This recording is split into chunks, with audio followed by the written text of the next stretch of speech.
All right, so today we're starting a new unit on counting principles. And the most important language that you're going to need to understand is how to understand factorial notation, what factorial notation is. Factorial notation n, if n, this is written is said out loud as n factorial. It means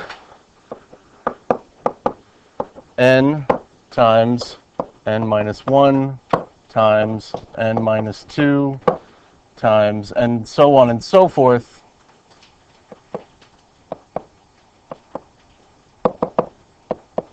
all the way down to 1. All right, so if I have 7 factorial,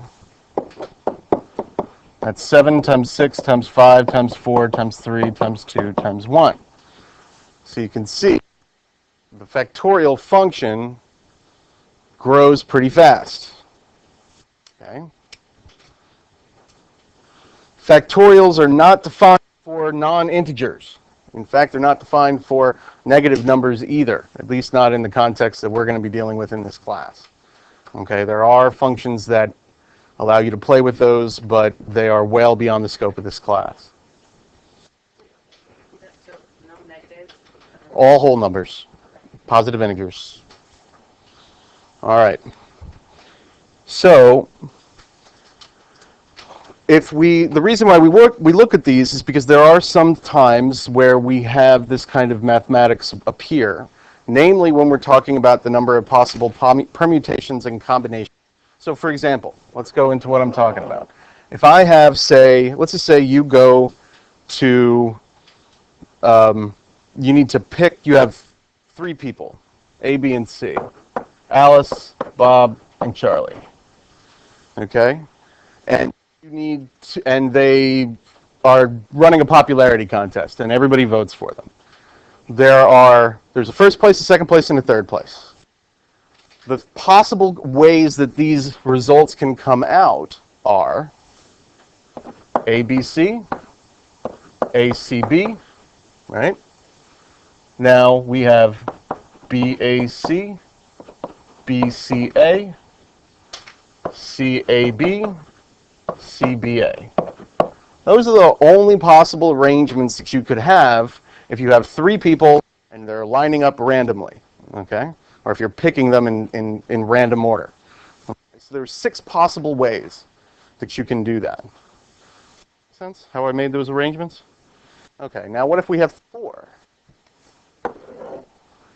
Well, Alice, Bob, Charlie, and Dave. All right, now it's going to get a little bigger because we've added Dave into the mix. And we've got 1, 2, 3, and 4 positions to fill. A, B, C, D, A, B, D, C, A, C, B, D, A, C, D, B, A, D, B, C, A, D, C, B. You see, and that's just dealing with A's being the first choice. See how quickly it's growing as soon as you throw another person into the mix? All right, so now if it's B, A, D, C, A, C, D, finish this. Come up with all of them. Find out how many there are. Well, be sure. Count them. Yeah, sounds kind of familiar.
And there they all are. So we have a very fast growth that occurs as soon as you add another term. And in fact, an easy way to look at this is using a simple line diagram.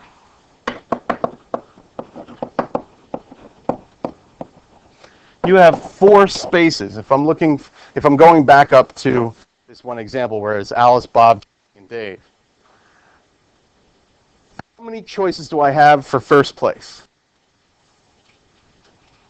4 choices. Either one of those 4 could be the winner and be first place. For second place, one of them's already been picked. You see? Let's just say it's Alice. Alice won first place. Well, second place has got 3 now because one of them's been removed, namely Alice. For third place, 2 people have been removed, so now there's only 2 people left. And by the time I get down to the last, whoever hasn't already been picked is my last place person. When I'm looking at a situation like this, I have, these are what are called permutations.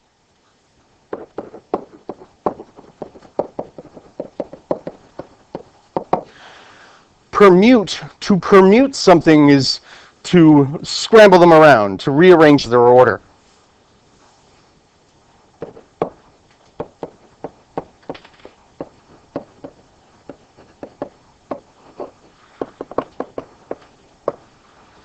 Okay. How many different permutations are there in 10 objects? Well, if I have 10 objects and I have 10 things to scramble around, it's going to be 10 times 9 times 8 times 7 times 6 times 5 times 4 times 3 times 2. We don't really need to bother with times 1. Okay? So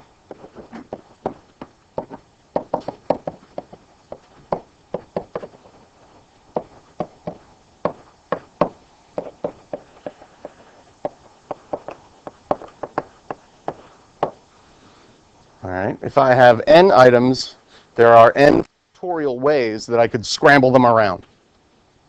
All right? And that's going to be important in a minute. Okay?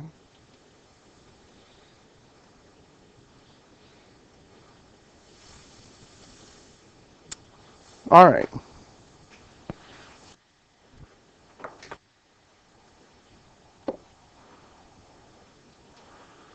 So now, if I say to myself, all right, what if my popularity contest, Alice, Bob, Charlie, and Dave, okay, now all of a sudden I'm going to throw Eve in there, so now I've got 5 people.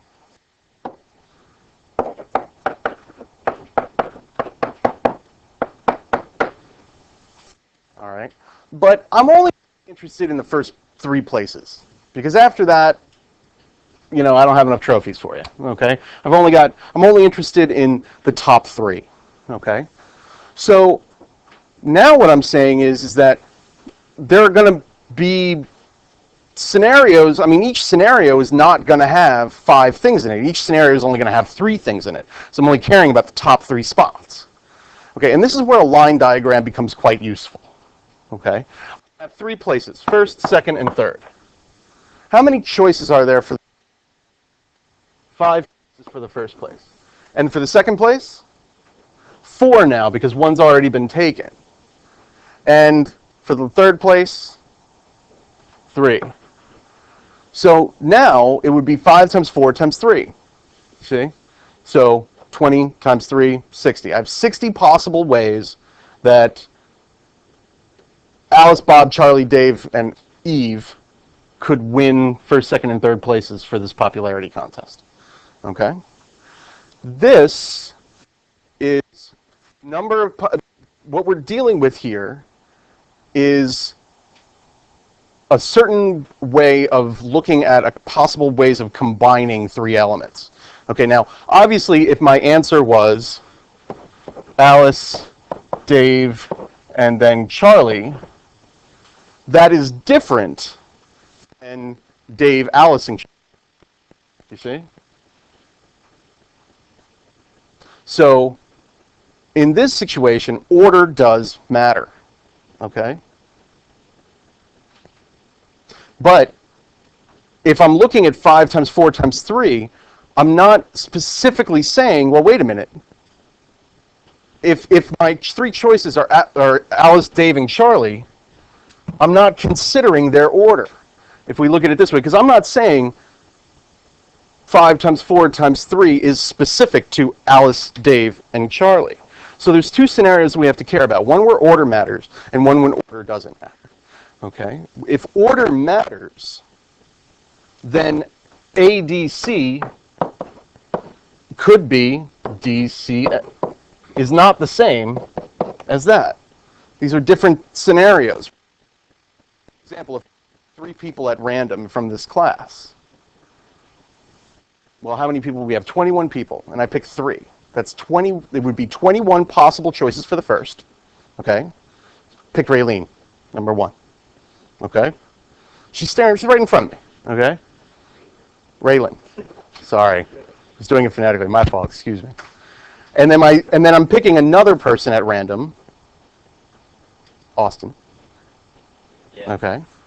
And then picking a third person at random. Dan. Okay.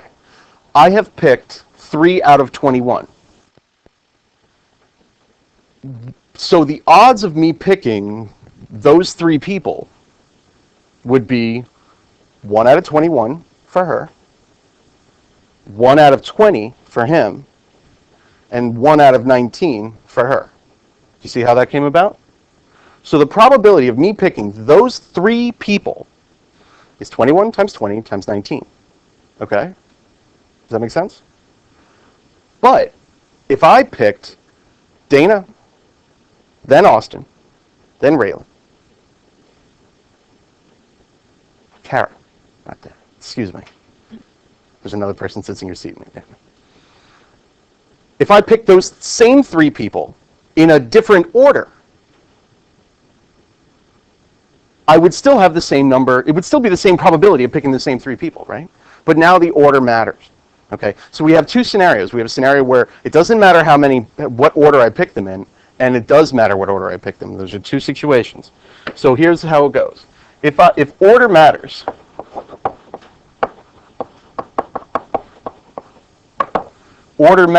we're dealing with a permutation.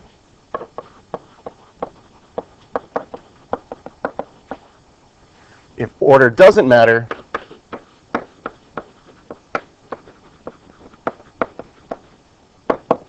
those are combinations.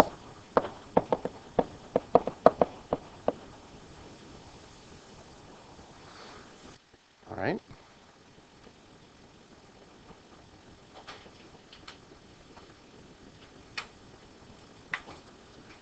Are we cool? So now let's talk about what they mean. If I pick those same 3 people, that's a combination of 3 people. Okay? But if I wanted them in the first order that I said them in, that would be one of 6 possible ways of arranging it. So I picked Austin, I picked Raylene, and I picked Dara. Dara, Kara. Did I do it again? I did it again. Damn, Raylene. Okay. I could have. Are we good now? Thank you. Okay.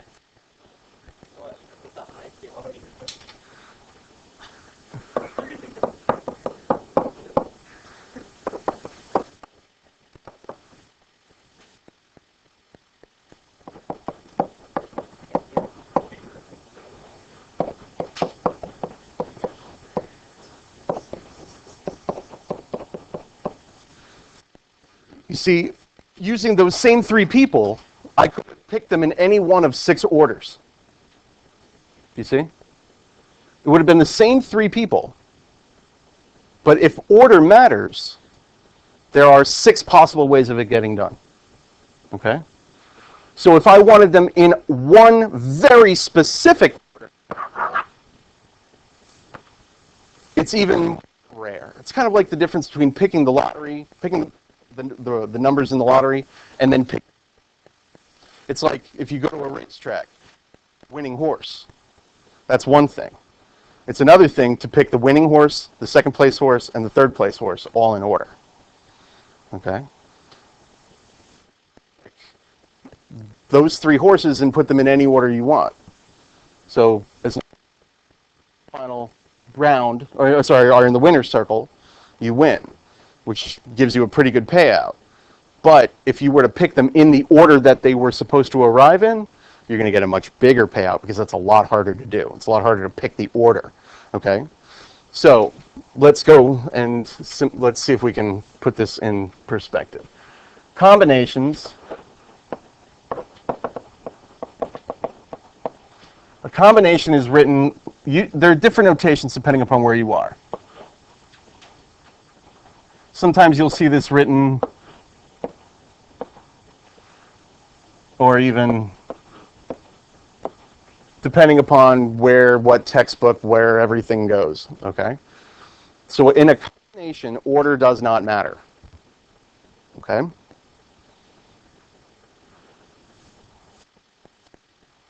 And the formula for a combination is n factorial all over r factorial, and I'll explain what all this means in a second. If I say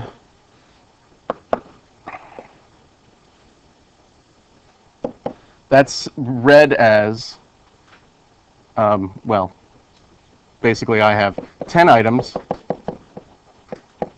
and I'm choosing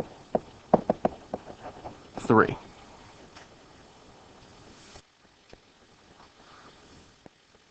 Another way that this is written is using what's called binomial nomenclature, and we're going to talk about that in a minute. All of these are the same. Are you all right, dude? Dude, I'm seriously wondering if you're on pure air this morning. These are all equivalent to each other. Not a pair of parentheses per se. That is not a fraction. That is a structure all by itself. Okay, there is no bar underneath it. We would write this as 10 choose 3, which would be 10 factorial all over 3 factorial, 10 minus 3 factorial.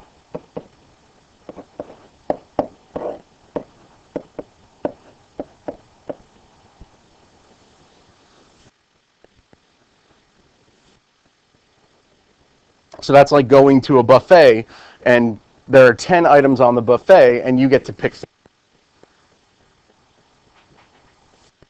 If you pick meatloaf, mashed potatoes, and green beans, that's the same as green beans, mashed potatoes, and it doesn't matter what order they're in.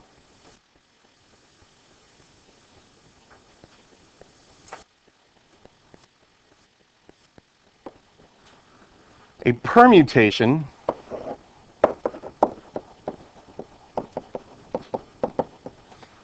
here, order does matter.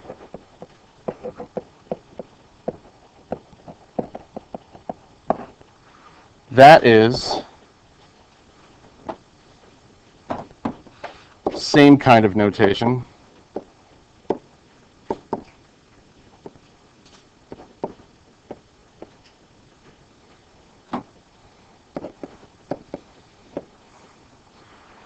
But the formula for it says that you're going to have more possible ways of arranging them. Okay, how many different ways are there to arrange them? Well,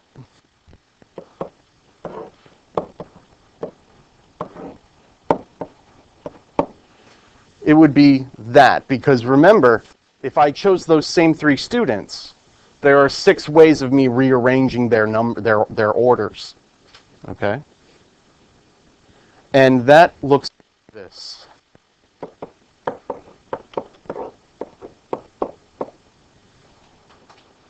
(10 factorial over 7 factorial).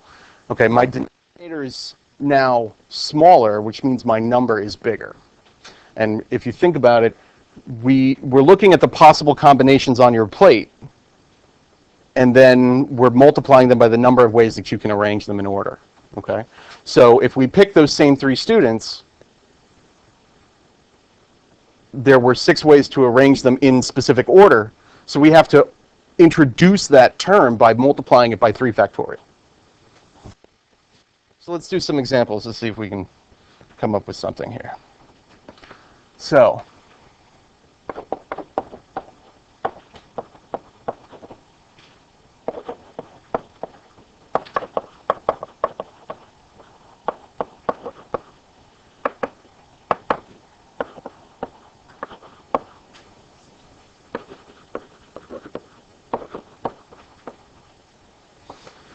let's say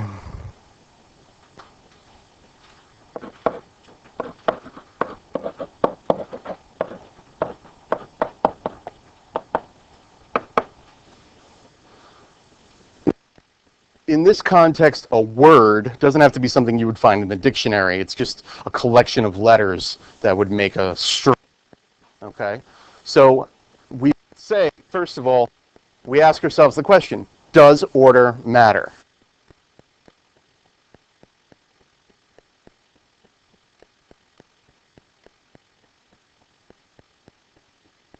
Okay? A, L, and G. Those are your 3 letters. So we want a 4-letter word, so let's put an R in there. Okay. So those are the 4 letters that we've chosen. There's one word. Another word would be GLRA. And that would be a different answer. You see? So does order matter in this situation? Yes or no? Yeah, because the rearrangement of my letters makes a new quote-unquote word. Okay? Order matters.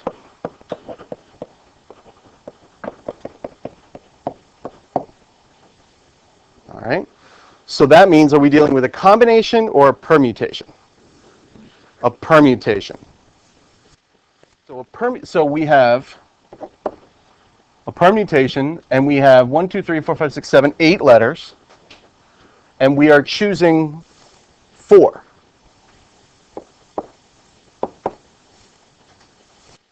So that's how, believe it or not, there's, other ways this as well, depending upon what textbook you're using and what background what country you're learning. This would be 8 factorial all over 4 factorial. And let's go back to the other formula that we saw. I'm going to add to these notes. This was 10 factorial all over 3 factorial, 10 minus 7 factorial times 3 factorial. Those cancel, and you're left with,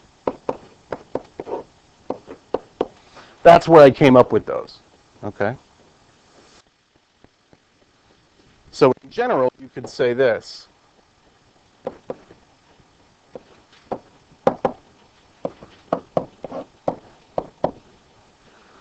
N factorial over factorial.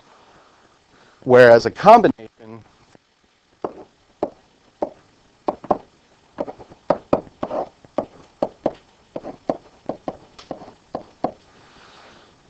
yeah.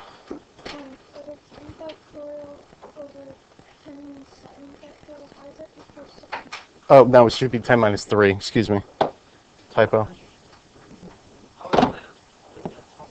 N minus R. Thank you. Yeah, don't let me get away with mistakes like that. Good. Okay, so let's go back. We know that we're using a permutation on the problem that we started. So now, instead of actually multiplying 8 times 7, so one real what you're actually doing is this.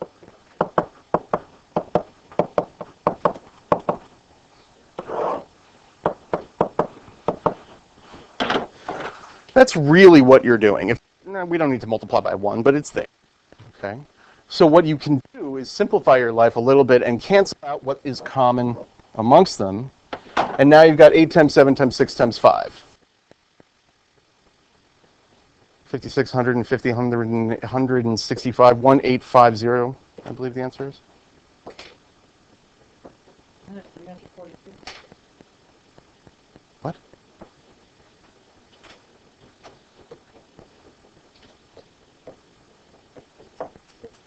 8 times 7 times 6 times 5.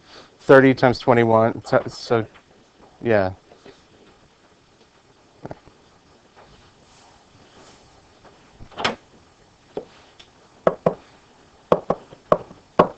$56 times 30, which gives me 150, 100 plus 18, so 168, 1,680 ways. Does that work?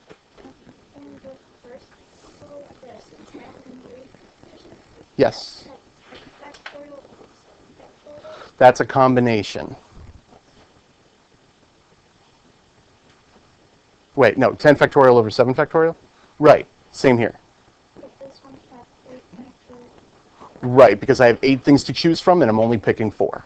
In the example before, I had 10 items and I was picking 3. Okay, so this is the number to choose from.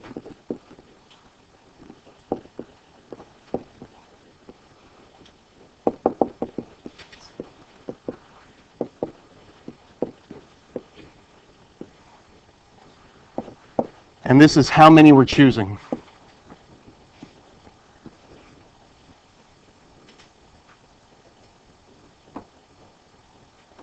Come on, smartboard work.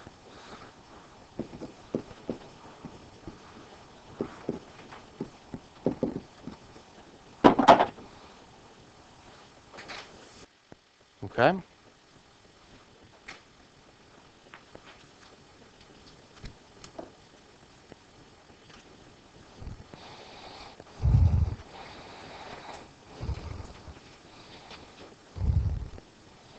Okay. So let's do an example.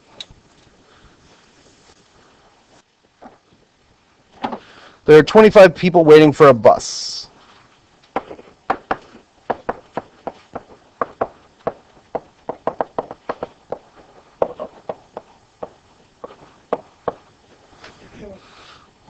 Okay. When the bus arrives, there were only 16 available seats.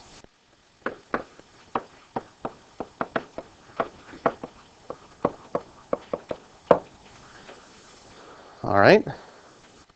How many possible ways can those people file onto that bus? Now, the question is, does order matter?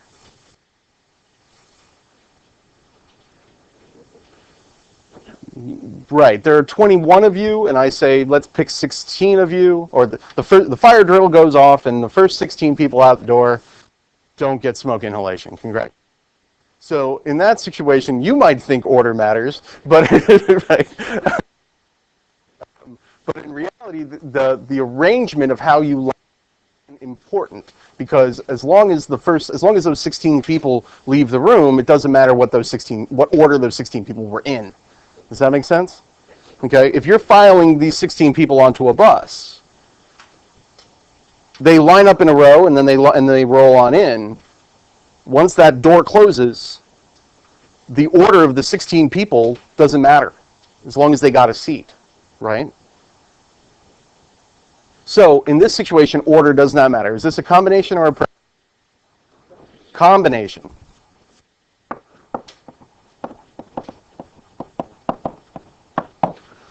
Okay, so a combination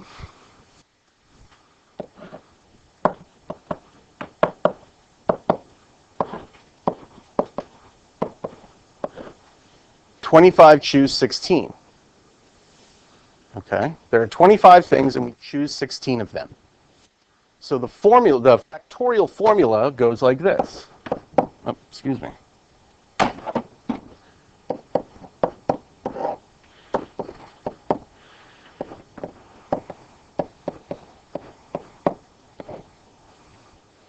Okay. There we go.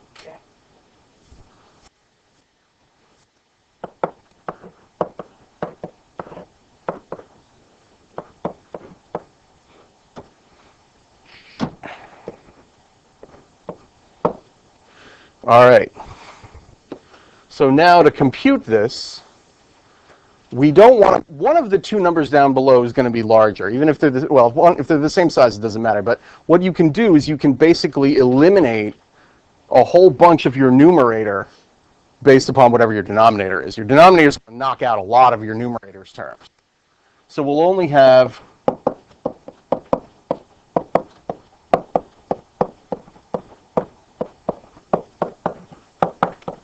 you see, because 16 and below was knocked out by the 16 in my denominator. See what I mean? If I had written them all out, it would just be a waste of time because 1 through 16 is just going to go away.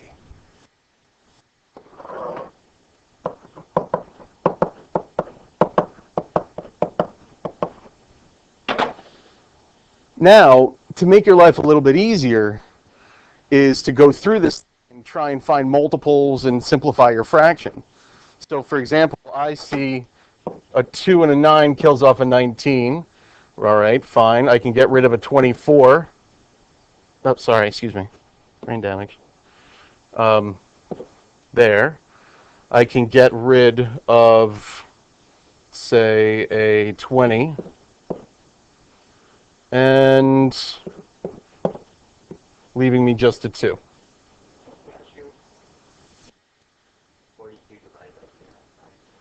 The 6 and the 7, I took a 3 out of the 6 to get rid of the 21, leaving me with just a 2 in my denominator. And I can even do that.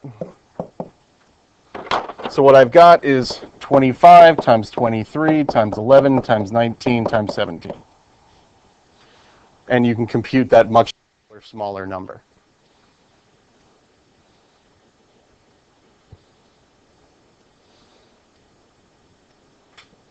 No.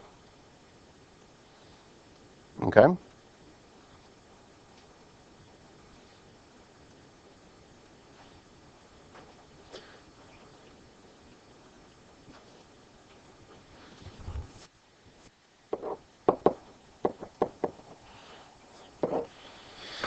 Eighteen squared, that's 81 for 324, 323.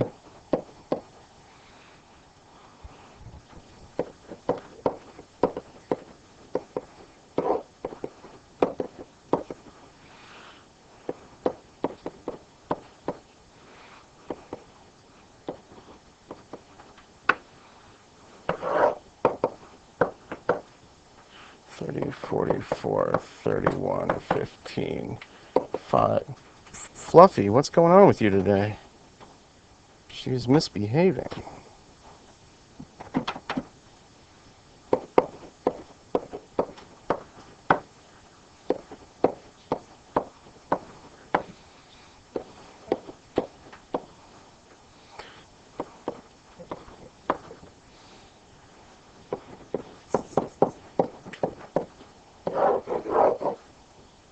And that's your answer.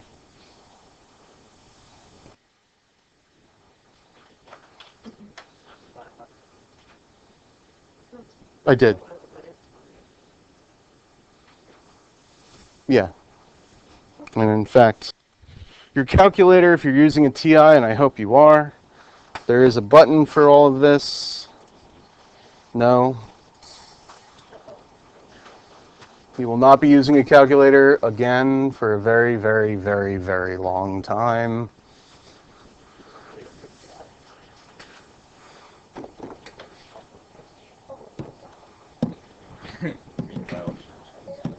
Oh.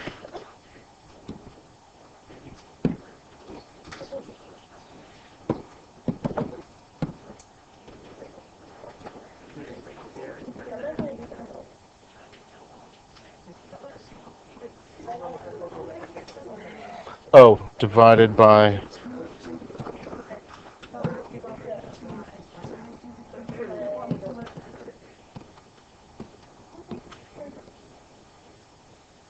Good. Now, the calculator does have a button for this. It's over here. I was dealing with a combination. So that would be 25 math over 16. Same answer.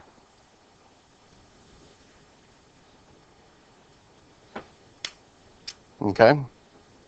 Does this make any sense whatsoever? Okay. Question. Well, it's really nice using the calculator, but I don't know, like, how did you get, like, the answer without the nothing? How did I get the answer where? Without the not, yeah, I thought it was the nothing. Oh, going back to before the calculator or after the calculator? What? Like, after the calculator, like, the whole calculator. Okay, so what I did was 25 factorial divided by 16 factorial gave me this gigantic answer. And then I divided it by 9 factorial. So 16 factorial, 9 factorial. Does this make any sense whatsoever? Okay.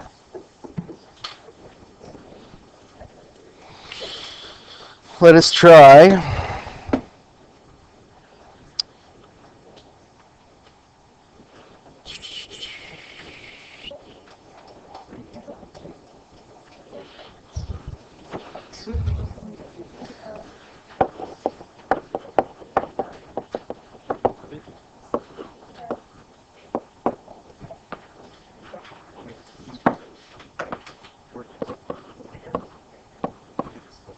Compute both of those.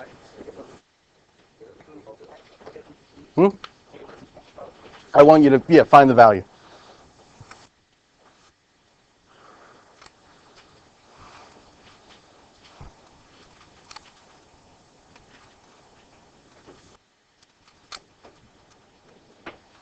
No calculator.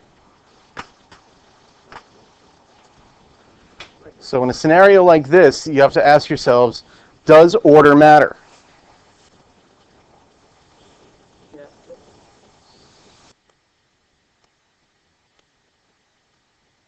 Girl A, girl B? Does it matter if it's A, B?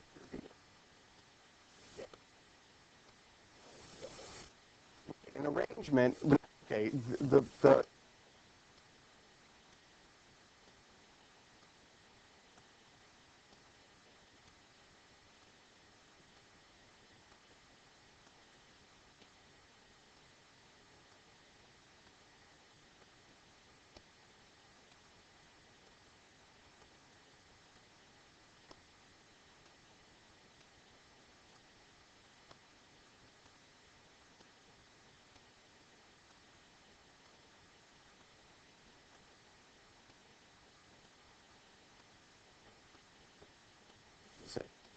but all right, so how a line diagram is useful here. So if I'm dealing with the boys, boy 1, boy 2, girl 1, girl 2, how many how many boys can I pick from in the very first space? 12. And then once I've picked that first boy, how many are left? 11 to choose from. For the girls, 14, and then 13. So it would be 11 times 12 times 13 times 14. Okay? Which you guys can compute on your own. All right. Now, let's look at that same situation, that same class. Okay? And we can say,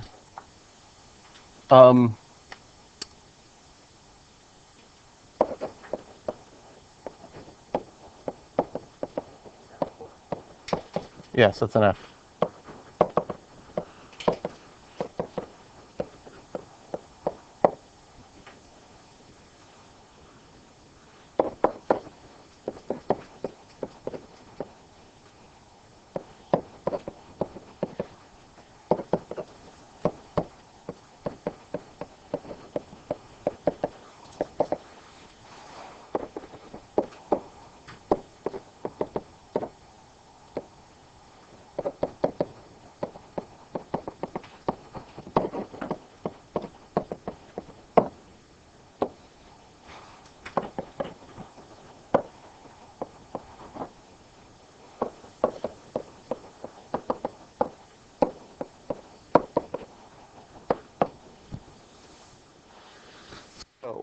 I'm going to ask a question to this group of students, and I'm going to say boy answers the first one, and then a girl, and then a boy, and then a girl.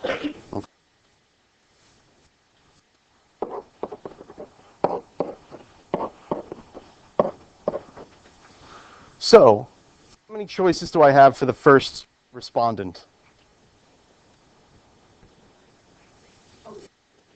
It's the same class of kids, same class of students. 12 because there were 12 boys. All right, and then now it's time to pick a girl. Raise her hand, I pick on a girl, and there are 14 choices. All right, now I'm asking another class, and I'm going to pick a boy this time.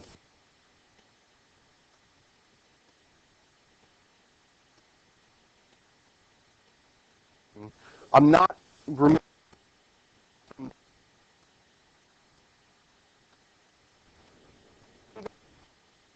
We were putting them away. Like, for example, when they were getting on the bus, once they were on the bus, they were not in the parking lot anymore. Okay, they moved. So that's why it went down at those steps. Do you see? But if, let's just say I pick on Harry the first time, and then I ask the girl her question, and then I say, all right, boys, here's another question for you, and on Harry again. You see? There's nothing stopping me from picking Harry. It's different than the scenario where I say, all right, I need a volunteer to go out into the hallway to take your course. Well, first I pick Harry. Harry goes and grabs his stuff and he goes out into the hallway. There's one less boy to choose from in that scenario because he's been removed from the pool. Okay? But then that's a question you have to ask yourselves. Is it replaced or is it removed? Okay? Because if it's replaced, then you can possibly pick the same person again. Okay? If they're being removed, then you're going to see a smaller number as you go down this line. So this would be 12, and this would be 14. Okay?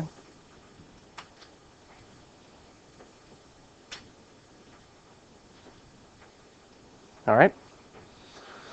Okay. So,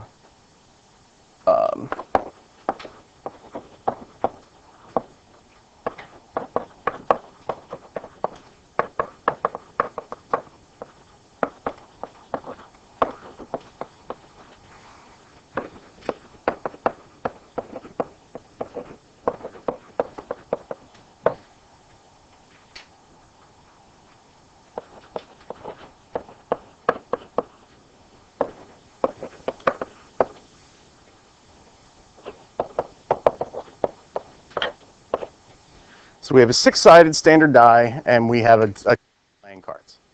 Okay?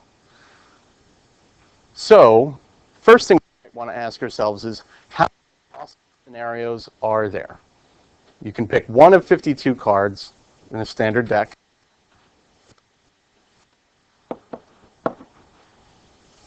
And you have a 6-sided. So how many possible scenarios are there altogether?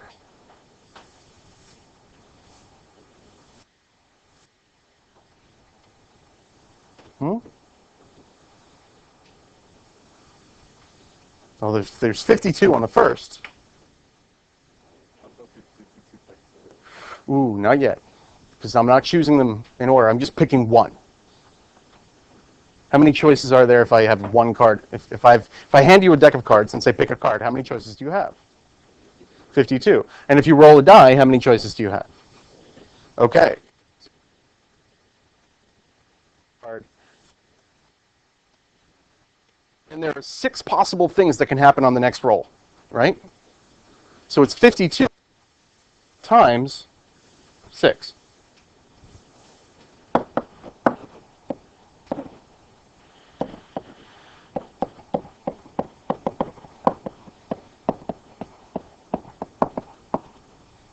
Okay? Those are the different possible ways things could happen. Right? So 312 possible different arrangements of answers, or moves that you can make in this game. Okay. Now, there's another situation you have to think about. independent versus dependent. Do things matter from one to the other? Let's go to deal with this for a moment. Actually, you know what? Let's deal with independent and dependent later. We'll do that next class. It's enough to deal with. Okay, what are the odds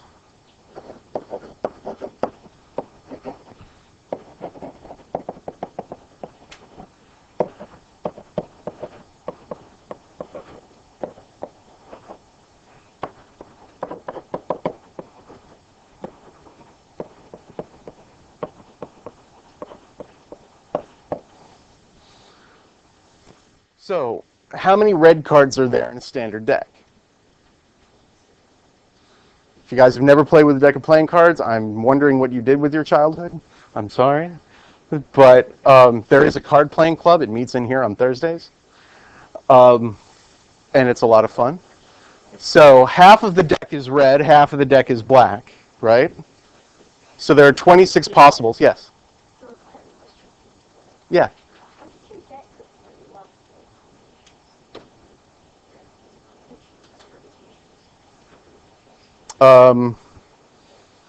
This formula down here. No.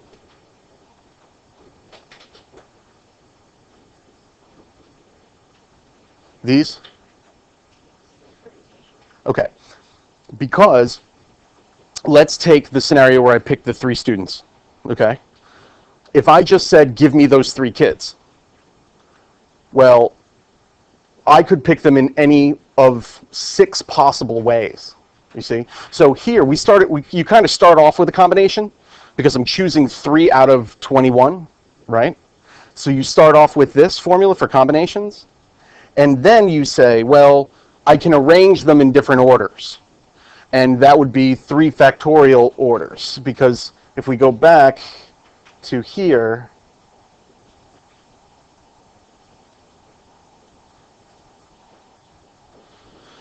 the arrangements of items for n items are n factorial items. Okay, so if I have 3 people, I can arrange them in 3 factorial ways. Okay, so that's here. Here's the combination.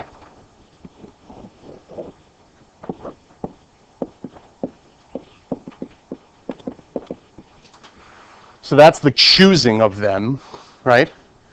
And then here's me permuting them.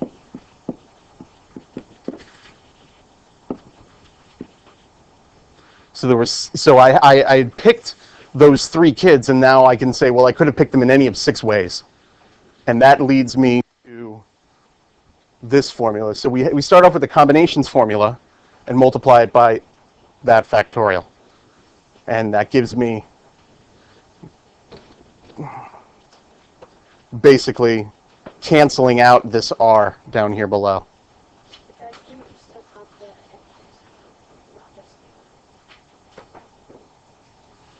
Wait. Did I make a mistake here? Hold on. Yes. Thank you. Guys, adjust your notes. Yes. Thank you. Good catch.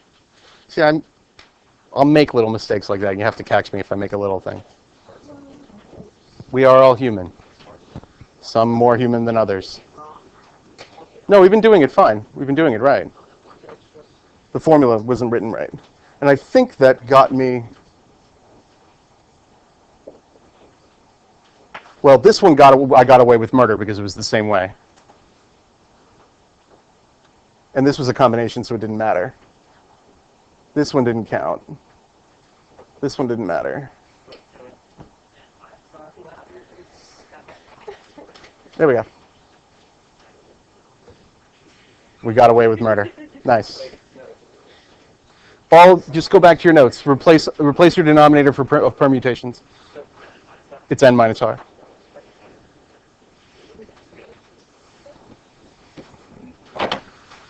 So the probability of getting a red card, there are 26 of those. And the probability of rolling an even number, how many scenarios are there for that?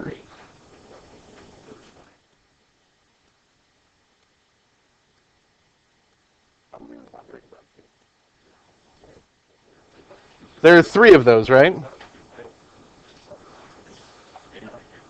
So 78.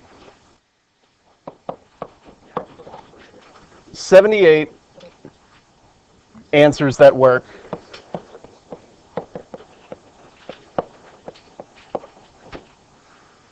So now there are 78 possible scenarios that work because there are 26 cards and three die rolls, 2, 4, and 6.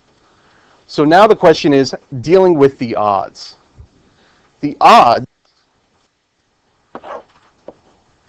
are the number of solutions that work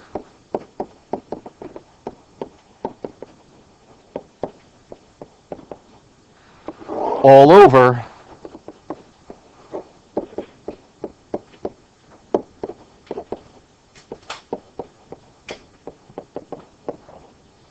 yes. So it's a fraction part over the whole. The number that work over the number of possible scenarios.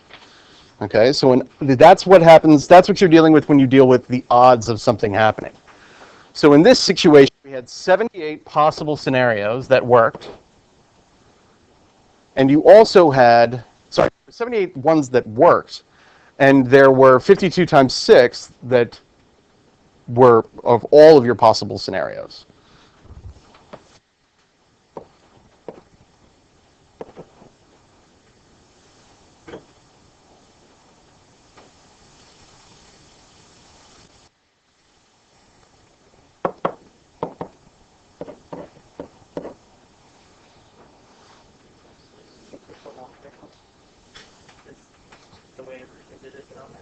Congratulations, and I'm very glad for you.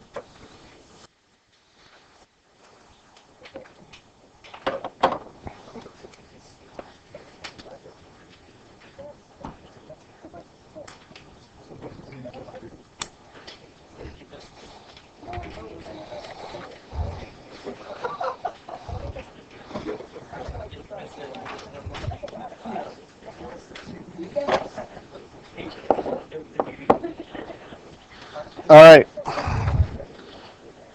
So,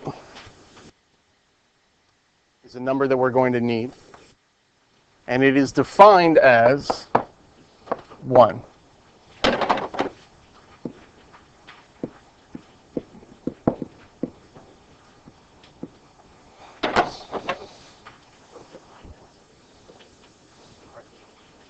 It's equal to, it is defined as. It is more equal. And not in all animals are equal, but some animals are more equal than others. No one's ever read Animal Farm? Right. Okay. So,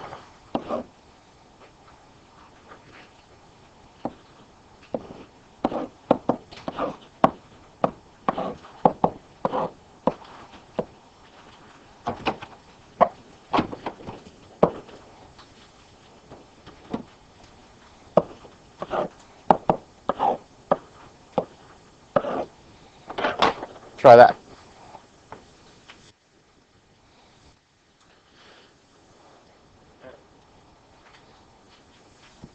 So, let's go back to the formal notation. This is defined as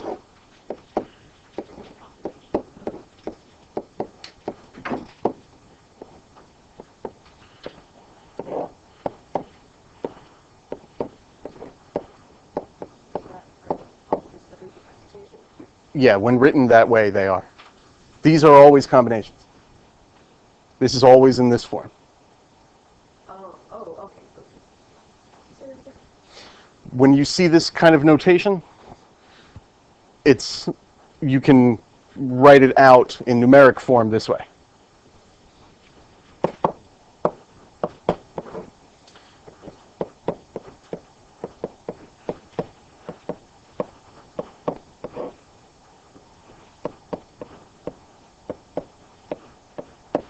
Go ahead and finish that up.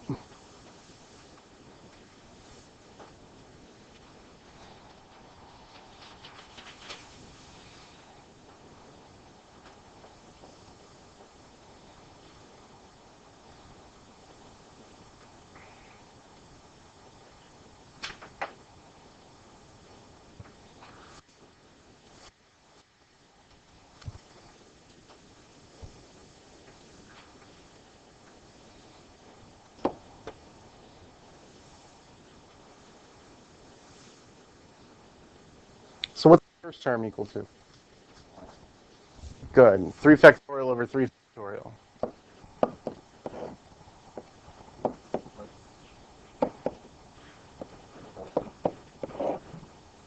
And 1 factorial is just 1. It's kind of boring. And then this would be 2 factorial.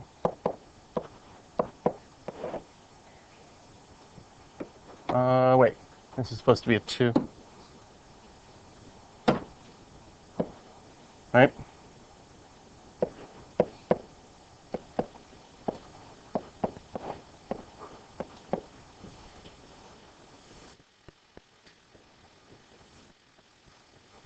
See where I came up with those numbers?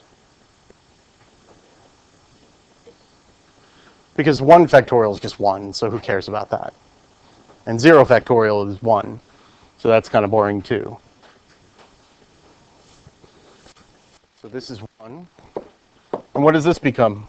3 factorial over 2 factorial. How much? 3.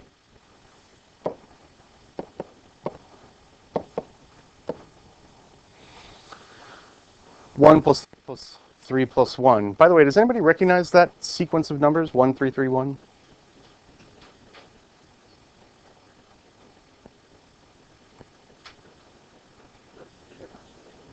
It's not Fibonacci, although there is a relationship. What's that?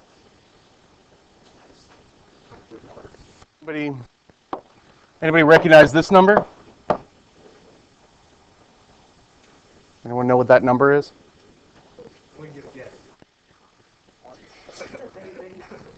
That's what I was saying. Oh yeah, 33 with an absolute value bar is very funny. No, this is 11 cubed. It's 11 cubed. You will by the end of this unit. So,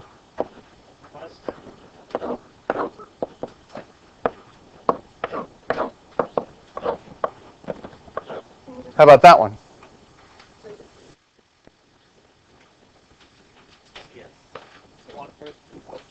Nope.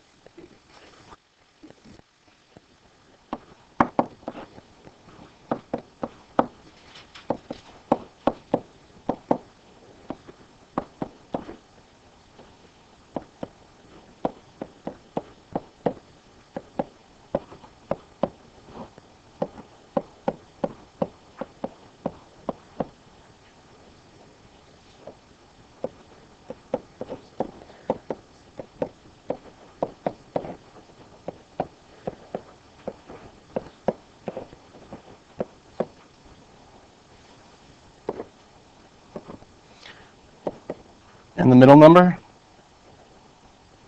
2 factorial over 1 factorial? And what is that? 11 squared. Wait, so what problem would you give us so that we could have? Just, oh, believe me, I could easily throw something like that at you. But notice, when we did, you just did 1, 2, 1. A moment before that, you did. Does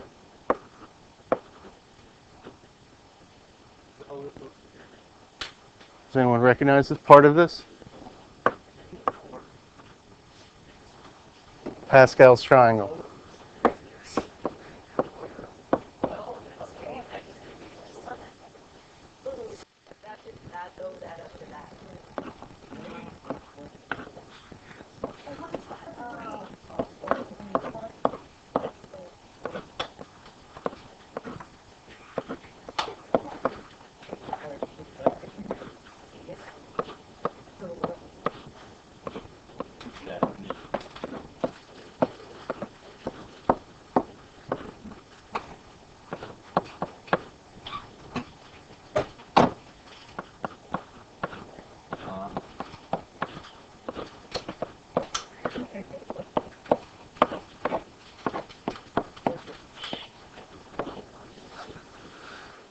And that's one way that you can build Pascal's triangle, is using these terms.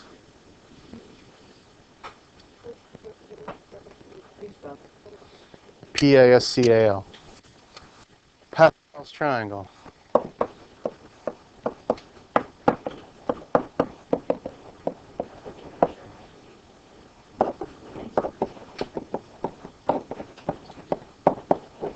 Blaise Pascal was not the first person to discover this. In fact, there's an ancient Chinese text that describes this as the quote-unquote old method. so blending that might actually be thousands of years old.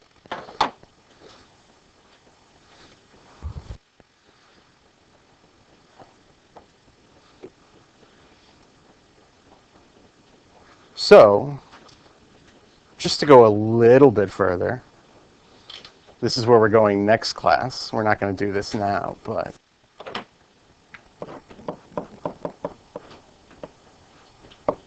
expand that for me. What do you get? X squared plus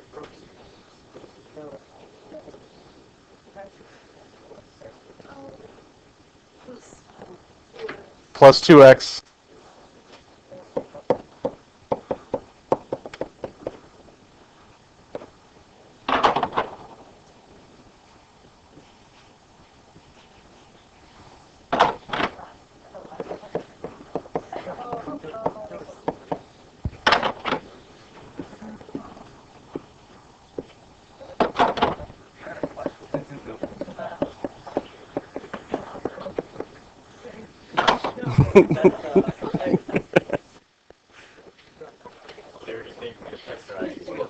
What's that? What? Yeah, it should be a 4-4.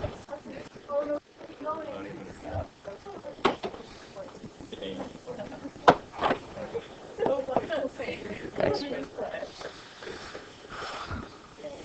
And what we're going to be able to do, and what you'll be able to do, is to expand about a binomial to any power you want, and either find the gigantic polynomial and be able to write it out without multiplying out 5 million terms. I mean, you can go ahead and compute these values quick, or you can go ahead and find a specific term inside that giant polynomial if you wanted to. That's what we're going with. Okay. So these are binomial coefficients.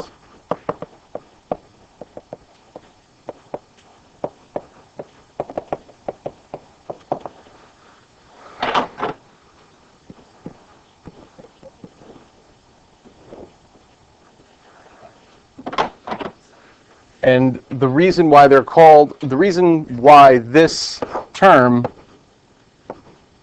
is called a binomial coefficient is because of this.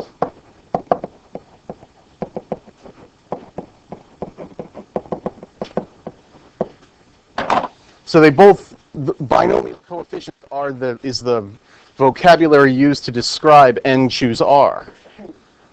And it produces the coefficient in the binomial term.